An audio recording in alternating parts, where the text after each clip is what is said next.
दूर का सफ़र नहीं होता है। मैं भी बड़ी मुश्किल से आया हूँ किसी से बाइक लेकर, काफ़ी अरसे से परेशान हूँ।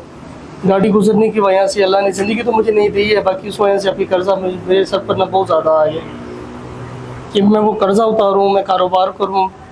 उन्होंने मेरा ये बेटा है शमीर इसका नाम है, एक बेटी है उसका नाम सादिया।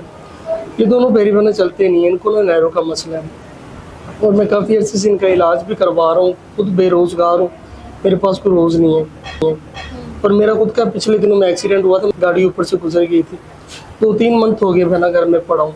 रिक्शा जो चला रहे थे वो भी नहीं चला रहे। एक्सीडेंट की वजह से अभी तक दूर का सफ़र नहीं होता है। मैं भी बड़ी मुश्किल से आया हूँ किसी से बाइक लेकर। तो फैमिली है, मिसेज़ है, वालिद हैं, वो भी सांस के मरीज़ हैं, तो मेरे लिए बहुत मुश्किल हो गया घर को चलाना।